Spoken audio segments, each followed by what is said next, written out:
All right. This is the Gaza War SITREP Day, April 12th, 2025. I don't count the days anymore. I just tell you the date.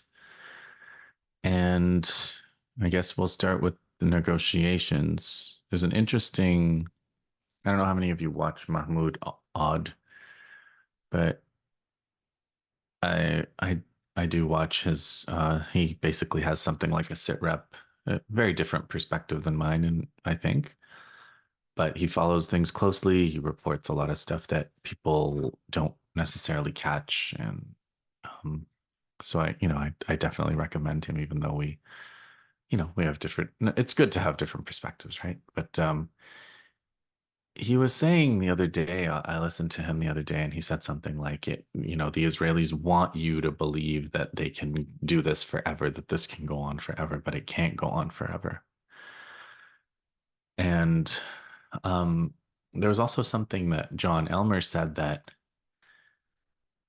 in the Electronic Intifada live stream during the Resistance Report, where he said that there are two reasons why we're not seeing resistance videos. One is because the Israelis are staying away from the ground forces of the Palestinian resistance in Gaza. So they're trying to shell from far away. They're trying to bomb from the air. They're maximally cowardly format of warfare. But the other reason, he said, is that Hamas is trying to continue to get the ceasefire back on track. And to that end, there was an announcement from Hamas that they are in Cairo again, meeting with the mediators and trying to get a ceasefire deal again and a prisoner exchange. They released a video of a prisoner saying, "I really think we're going to die here." One of the Israeli prisoners of war that are in Gaza. And so, the negotiation file, however, however much violence the Israelis and the Americans have done to the very concept of diplomacy and ceasefire, the diplomacy is not done. The the diplomacy is not over. So it's they haven't given up on the negotiation, and it could still be the case that this ends in a negotiation, or that we go to another period of ceasefire from here. Maybe that is the next thing that's going to happen, even though as I've said before, I think we're going to be on and off of war either until the world ends or until the resistance wins, because if Israel wins this round, they'll just keep going until either the world is destroyed or uh, that kind of racist, supremacist, apocalyptic, rapist ideology is defeated. I've seen more stuff about sexual violence on the part of Israelis this week. You guys have probably seen some of these stories. I'm not here to get into them, but I'm sure you guys have seen them. Um, Let me report from the front. Someone pointed out last week that I did not discuss the West Bank. And of course, there's been fighting throughout this whole period in the West Bank. There's never really been a ceasefire in the West Bank. And in particular, today or yesterday, there's fighting. The Palestinian authorities kidnapping people. The Israelis are invading Tulkarm, arresting people, attacking the camp in Nur al-Shams, displacing people from Jenin and the environs. So the Israeli attack on the West Bank has been continuous and brutal. Yemen is continuing to attack Israel. They're continuing to fight the US Navy. And the buildup on Diego Garcia, people have kind of tilted, I think I'd say, the analytic consensus is that the B2s, the 12 B2s now that are on the island of Diego Garcia, which is, I think, British territory. If you want to take a look at that location on a map and see this British territory called Diego Garcia. And the Americans are operating out of there to maybe bomb Yemen, maybe bomb Iran, but people think it's for Yemen. And the Yemenis are hitting Tel Aviv or Jaffa, they call it Jaffa. Um, and they're also fighting the Israelis. They said that the Yemeni armed forces, the communique that I saw, I think it was yesterday, assured to the oppressed Palestinian people that they are committed to their pledge of support and assistance, will not retreat and will not stop, and that confronting the ongoing American aggression against our country will not, with Allah's help, prevent them from continuing to fulfill their religious, moral, and humanitarian duties toward the steadfast people of Gaza until the aggression against them stops and the siege is lifted. And this is impossible to overstate the importance of this and the difference between previous wars where the Yemenis are fighting the Americans. The Americans came and said, we're going to shut them down. And the Yemenis said, we'll fight you too. And they're fighting them too. And they're continuing to hit Israel. And they're continuing to blockade the Red Sea. And all the ships are continuing to go around. So this is, meanwhile, the Americans are bombing with their B-2s, 29 strikes in an hour while Yemen is hitting them at the same time. So 2 airstrikes in Hodeidah and Sana'a. I've seen reports that the Saudis are attacking with artillery from across the border. I haven't seen too much in the way of detail on that. I'm, always take these with a grain of salt, but certainly the Yemenis have more than plenty of capacity to retaliate against the Saudis if that was where the Saudis go, and the Saudis are well aware of that. So I would always be wary of stories about the Saudis attacking. But it does, there are reports that the Saudi Arabian military is shelling border towns in Sada, coinciding with escalated American aggression. So, of course, the American dream, unintended, is to have a coordinated saturation bombing of Yemeni cities while the Saudis and the UAE backed Yemeni forces in Aden, take back the country from Ansar Allah on the ground, repeating Afghanistan 2001, repeating, well, I mean, really, it was only Afghanistan 2001 that went like this. There was not even Iraq 2003 didn't really go like that. But that's the idea. That's the dream. The dream is that you could do to Ansar Allah what was done to the Taliban, and then forget what ended up happening with the Taliban in 2021. But that's always the paradigm. They're always trying to do what they've already done. So 2001 Afghanistan is the paradigm for Yemen, and that also takes us to Iraq, which is the paradigm for Iran. Iraq is the paradigm for Iran. Iraq 2003, you're going to invade, you're going to do a regime change, you're going to capture the leaders, and you're going to execute them. And you're going to replace it with a fragmented, perpetually civil war destroyed country like Iraq today, or Syria. Syria is another good example for what they would want for Iran. So have I finished with Yemen? Have I finished with Gaza? I mean, these are all together.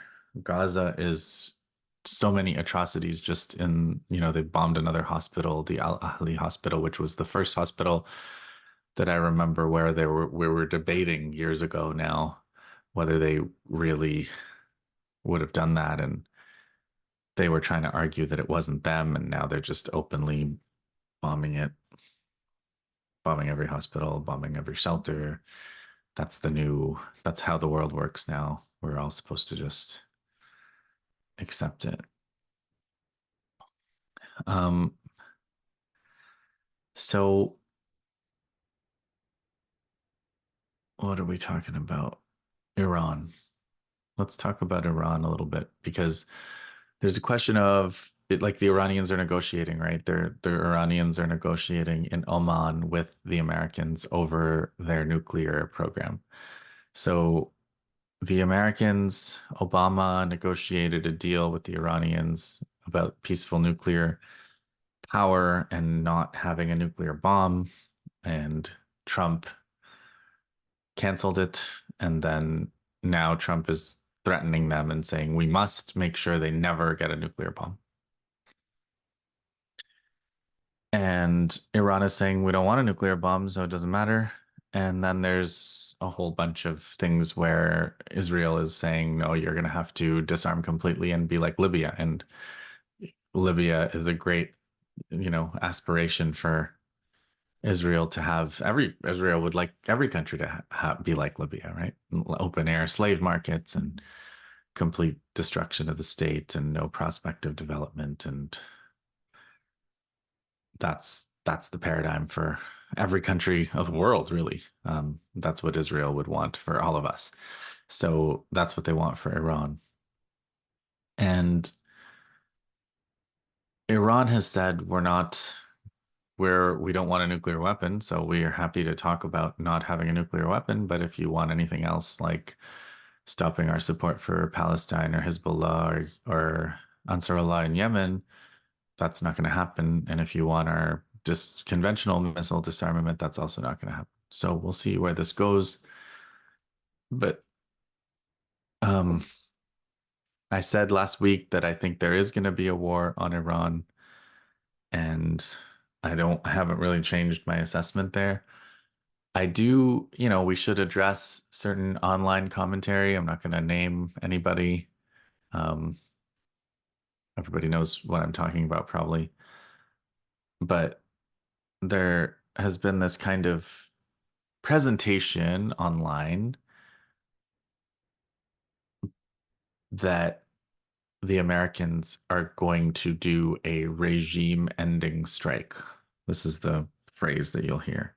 And the notion is that the Americans are going to basically use nuclear weapons against Iran's um, missile sites, underground missile sites, and cities, and assassinate all the leaders and assassinate the Ayatollah, and basically use a whole bunch of nuclear weapons on Iran in a first nuclear first strike, and then absorb whatever damage that Iran can do, which would be very minimal after this massive first nuclear strike. And this is the presentation of this regime ending strike package is intended to get people in Iran to surrender, basically give up your opposition to Israel, give up your conventional weapons, because the only way to prevent this preemptive nuclear holocaust that America is threatening is to capitulate completely and give them everything they want. And this is basically a presentation of like an American commentator saying this to Iranians as like, these are just the facts. And, I don't like it any more than you do, but you're going to have to do what I say. And it sort of sounds like Trump or Witkoff themselves in terms of how that comes across, but it's been in all these left spaces that you guys probably all know. And what I don't know, I'm not sure what to say about it, except that that kind of presentation is the only way to understand it, I think, is as part of the pressure campaign itself. Like, I don't think that that's a rational assessment. I don't think it's a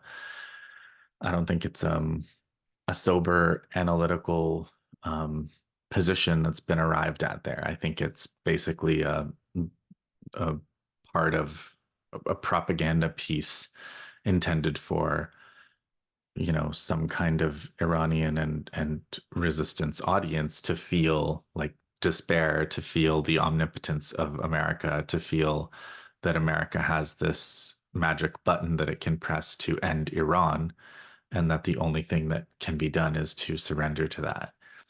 And that is psychological warfare. And you can go back to Mao Zedong in the Korean War, who was faced with this exact same claim, and he basically said, do what you got to do. Then he had a whole the famous paper tiger discussion where he said the nuclear power is a paper tiger, and the nuclear bomb is a paper tiger, and he was like, China will go on, you'll destroy stuff, yeah. Well, people will die, millions of people will die, and we'll go on, and you can't threaten us with that. You can't stop us with that threat.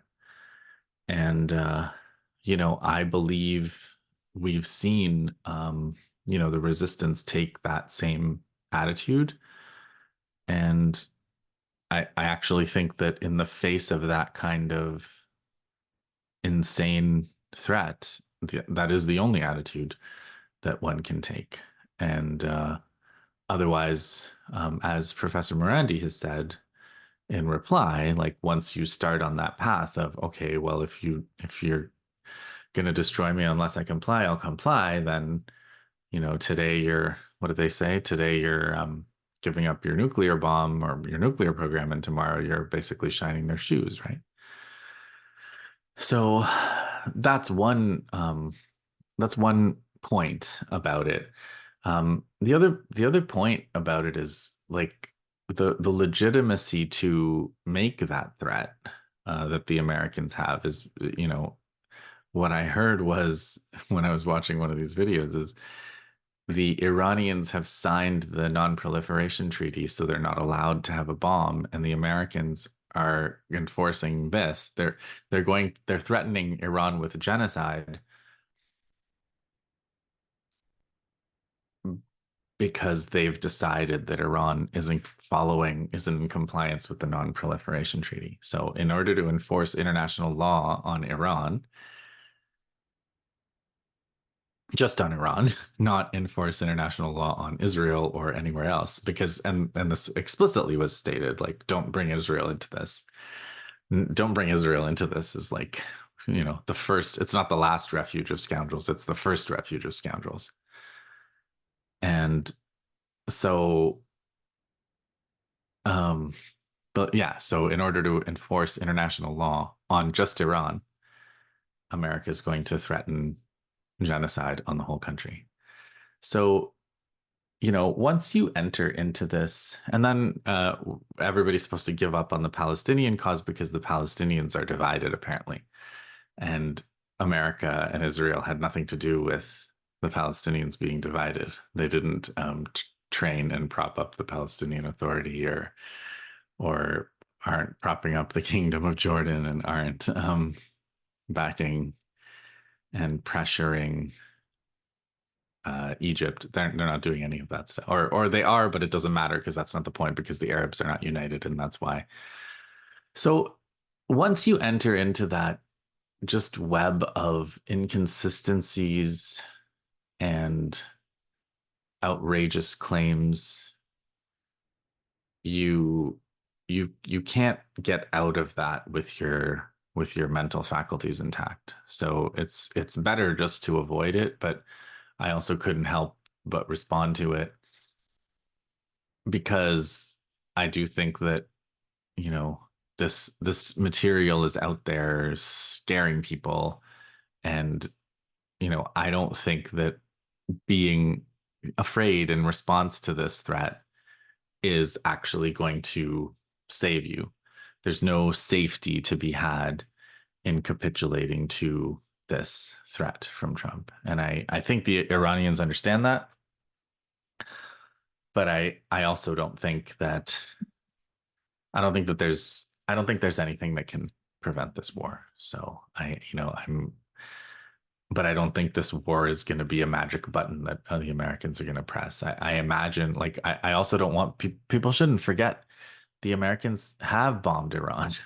The Americans bombed Iran. That's why True Promise Uh, well, True Promise 2 happened because of the assassination of Haniyeh and the assassination of Nasrallah. But then the Israelis bombed Iran. The Israelis bombed Iran. They bombed Iran with American help, and they did it with great fanfare. And they claim to have hit all these targets. Like that is war. This war is on, and I imagine that if it rolls forward, it's going to take the form of more of those kinds of strikes, and then leaving Iran in the dilemma of how to respond in this kind of sub-threshold paradigm that they've been trying to maintain, which I think has already been shattered by the Americans and Israelis in Lebanon. So I do think that Iran is in a bind. I think Iran's been put in a very difficult position with very little wiggle room. And I think that what the Americans and the Israelis are going to do is keep um, trying to push and trying to, as Sharmin Narwani wrote, or she gave a kind of well-known lecture in Lebanon, I think a year ago, about the boiling frog, how Israel's frog is being boiled by um, the resistance pressure. But I think that frog can be boiled both or to a different, that can work the other way, let's just say. Can't get fooled again. And the Israelis and the Americans are now trying to boil the Iranian frog, get them to the point where their conventional arsenal can't be used in the support of the resistance, get them to the point where they can't support Ansarullah and Hezbollah and the Palestinians, and get them to,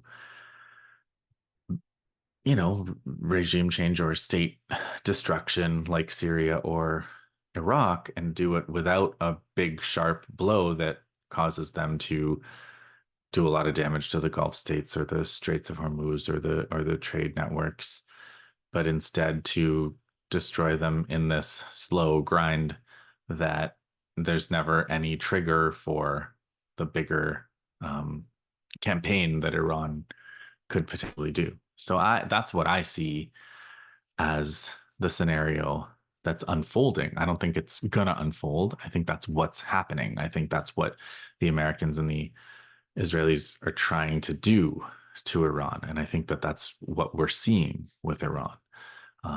These negotiations, the way that they've taken control of the Lebanese state and are using it as their primary tool for trying to clip Hezbollah, the way that they took over Syria with the help of the Turks, and they're using that to give more land to the Israelis and keep Syria in a permanent state of destruction. And now they're going to try to destroy Yemen, and they're destroying infrastructure in Yemen, and they're going to try to get a regime change war going in Yemen, and they're going to try to destroy Iran. And they're going to try to do it all in a way that is efficient and uses native troops and native troops in the 19th century sense, uses local proxies, local forces against their targets, get them to destroy one another, and sectarianism. And that is the strategy. And it's playing out pretty well for them in Syria, especially. And that's what they're working towards in Iran with a lot of patience. Now, Iran also has options. It has sub-threshold options, and it has options, and Israel and the Americans have their own problems, to be sure. So, as always with this kind of attrition, we'll see, I don't know.